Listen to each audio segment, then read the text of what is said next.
he has never been here before, so he's making his Mason City debut. So he's from Indiana. Let's welcome Dan West.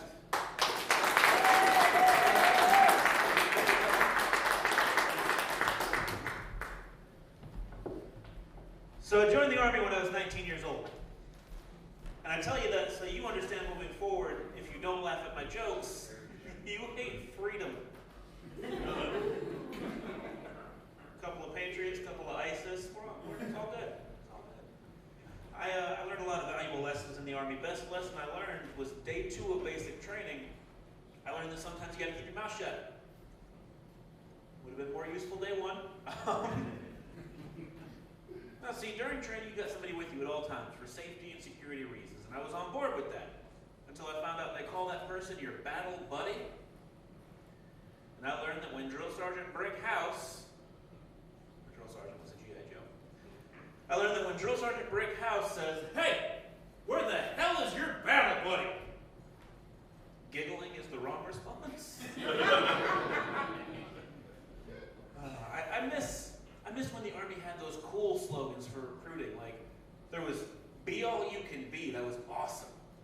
There was Army of One. That's what I joined up. Wasn't quite as great as "Be all you can be," but it was still solid. And now there's Army Strong. That's like something a Power Ranger yells when it's time to kick it up a notch. Don't worry, guys. Al-Qaeda can't beat us. We've got this crystal, and we'll get Army Strong. No. Absolutely not. I saw a bumper sticker about 6 months ago. It said, "It'll be a great day when schools have all the money they need, and the military has to have a bake sale to buy bombs." That's stupid. I want schools to have their money. I want that. But that defense budget is not coming to us. My body armor in Iraq said fragile. That's not the punchline. Just right across the front, fragile, do not drop. And I said, "First Sergeant, what the hell is this?" Because we were close. And while I'm doing push-ups, he explains it to me. He says, "Look, your body armor has a ceramic plate inside. The bullet hits, it shatters that plate, dispersing the impact, so the bullet doesn't go through, doesn't hit you, doesn't kill you." I said, "First Sergeant, I get it. Makes a lot of sense in theory. I just don't trust them to stop a bullet that can't stop linoleum." My bulletproof vest's weakness was bullets, you guys. It's not the worst. The worst, my Humvee in Mosul, Iraq, did not have doors. I'm going to rephrase this. The armored vehicle taking me from place to place in a war zone did not have doors, you guys. I drove here today from Kokomo, Indiana, about a 4-hour drive. Went through 0 war zones. My car had 4 frickin' doors. Only way this goes down is if the general in charge of getting the vehicles just ran into a really smooth used car salesman. Like Jeremy Piven from The Goods. That was just for me and you. No one else has seen The Goods. You guys go home after this. It's on Netflix. Watch it. Be like, "That was a really solid reference from Dan West." If you don't watch it, you'll be like, "Okay, well, the joke was solid. I just didn't get that one reference." I picture the general looking at a vehicle. Salesman slides up, because salesmen don't walk, they slide. He slides up. He's like, "Well, sir, I can see you're a man of taste.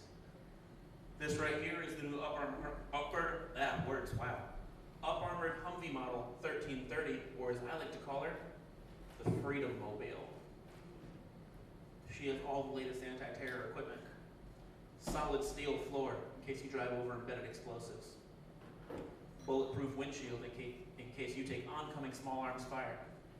Rotating 360-degree turret to load your crew-served weapons. Tell me, sir, what's it going to take to get you to go to war in this vehicle?"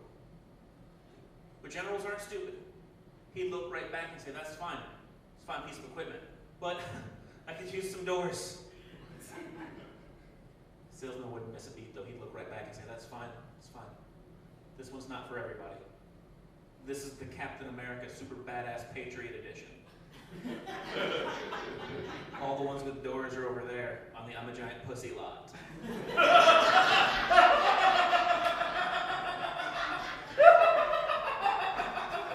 And that general looks right back and says, you know what, I'll take 50 of these. That's Arnie Strong. I also learned Arabic when I was in the Army. I spent a year and a half in Monterey, California, studying the Arabic language after my second tour in Iraq, because that makes sense. Wouldn't have made a difference when I went. Would not have made a lick of difference, because after a year and a half of being immersed in the Arabic language, 40 hours a week, day in, day out, year and a half, except for 2 weeks at Christmas, because we got Christmas break, because that's the American way. So you could use a vacation. You're in the Army, it's fine. During that break, they said you can go anywhere you want. We know some of you guys have been to Iraq a couple of times, deployed, done some badass stuff. Stay out of Mexico, that place is dangerous. But after a year and a half of studying Arabic, I still do not know how to say coalition forces. Please keep calm while I conduct a routine search. No idea. What I do know how to say is Hebelbach. I nailed the Arabic sentence. English messed me up earlier. But what that sentence in Arabic means is I love the beach. I hope I don't see any bears. You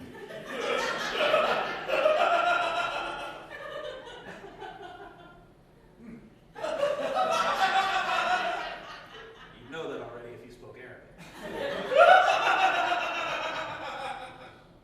So, I'm going to tell you an unrelated story, but it's one of my favorites, so I think you guys have earned it. 2 years ago, I was best man in a wedding. I'm going to backtrack. 2 years ago, I started out the weekend as best man in a wedding. And I ended the bachelor party no longer invited to the wedding. Which means I win at weddings. Because I didn't have to go, so it's awesome. But so, I go to pick up my buddy for the bachelor party. I pick him up, walk into his house. First words out of his fiance's mouth. She doesn't even say hi. First words are, hey, no strip clubs. And I looked back at her and I said, hey, no problem. Because we were in Champaign, Illinois. There's only the one strip club there. It's called the Silver Bullet. And I tend to avoid any place named after Coors Light. Or the thing you use to kill a werewolf. Said that 6 weeks ago and someone said, what about Bob Seger's band? Most of the girls at the strip club in Champaign look like they could have been in Bob Seger's band. They're very hairy women. And they're a little older. At best you could describe them as handsome. If you were lying. But so I say no problem, and it should have been no problem. This story should end right here, but at this point in the story, I'm still going to the wedding. So my buddy and I, we walk out to the car. We get in that car, and the first words out of his mouth are, we're going to that titty bar, right, buddy? And I said, absolutely not. We're most certainly not going because your fiance said no, and more importantly, I don't want to go. And at that moment, he gets a text from his fiance that says, if you take, or I'm sorry, I get the text. He gets a text later. I get a text from his fiance that says, if you take him to a strip club, I will stab you. And I show it to him. And say, now we're definitely not going, because I'm super allergic to getting stabbed. Like on the list of things I hate, getting stabbed is number 3, right behind bees and Matchbox 20. Like it's the worst. I hate Matchbox 20 so much. Like I hate Matchbox 20 so much I was excited when Rob Thomas said some racist stuff in Australia. Not because I want people to be racist, but if someone's gotta be racist, pretty cool with it being Rob Thomas. Like I like when people I don't like do more stuff I don't like. Like I don't want someone who I like to do, I don't want to be surprised. Like I don't want my friend from work who sits next to me and we sit there and we enjoy Bryan Adams music together. I don't want to then find out that he also enjoys Matchbox 20. I don't want that. I am okay with finding out that the smelly guy in the office thinks Sandy Hook didn't happen, because then I made the right choice not going to lunch with him. So I say we're absolutely not going to the strip club. My buddy gives me a wink like we're in on a joke. We were not in on a joke. We are now. We were not at the time in on a joke. I take this man to 2 restaurants and 3 bars trying to distract him from his mission of seeing some strange boobs. Nothing's working. Every place we go, 10 minutes in, he's scratching his neck, begging to go to the strip club like a crackhead. Only his addiction is fake boobs and blonde extensions. At one point, he gets a text from his fiancée that says, "I just don't trust Dan. I'm the one on your side, woman." He sends back a winky face because he's a bad person. We've established this at this point. Finally, I'm out of ideas. I take him to a karaoke bar, which, to be fair, is where I wanted to go in the first place. We walk in, karaoke DJ high-fives me. I didn't even know him. He just sensed kindred spirits. I go up, I sing Shoop. I sing Bust a Move by Young MC. I sing Folsom Prison Blues because you don't get to pigeonhole me in a genre. I buy Ed a 32-ounce double Long Island. There's like 96 shots in that. I'm pretty, I don't have to be good at math. He takes one drink, gets a smile on his face, walks over, talks to the DJ, and then the DJ is calling my name, his name, the other 2 groomsmen, 4 Iraq War veterans, 4 Purple Hearts between us. We sing Let It Go from Frozen. I didn't want to do that. But this night wasn't about me, it was about him. If it had been about me, we would have sung Gaston from Beauty and the Beast. Finally, I think he's distracted, he's good, everything's going to be fine. And then he says, "About time for that titty bar." I snapped. I said, "Fine, finish your damn drink, we'll go to the strip club." Before I finish the sentence, his drink is gone. But I'm a man of my word. We get in the car, I drive us there. And at the strip club, in the parking lot, dead center in front of the front door, there's an open space, like it's waiting for us. Or like nobody else wanted to be there. I'm eased into that parking spot, and out of the corner of my eye, I see his fiancée. Oh. Yep, standing on guard duty right outside that front door. So I slowly back up. I'm hoping she didn't see us. Or if she saw us, she thinks I'm using the parking lot to turn around, like you do. She saw us. And she did not fall for my clever turning around ruse. She runs down, starts pounding on Ed's window, screaming and crying, and gets my advice. Ed gets out of the car. She beats the shit out of him.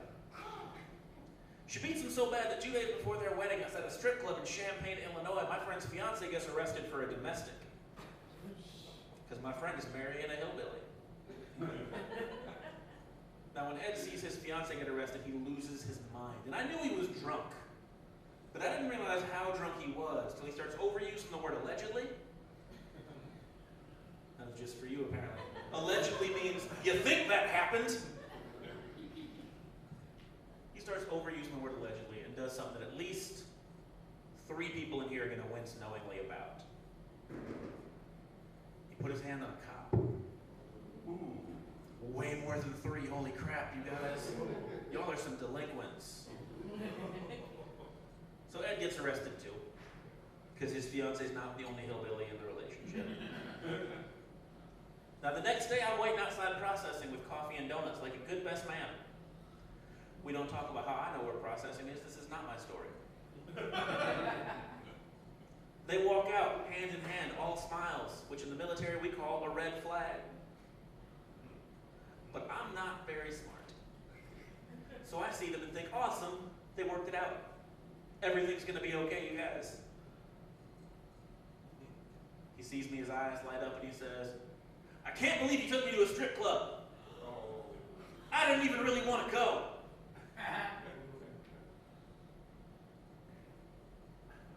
I'm going to backtrack for a second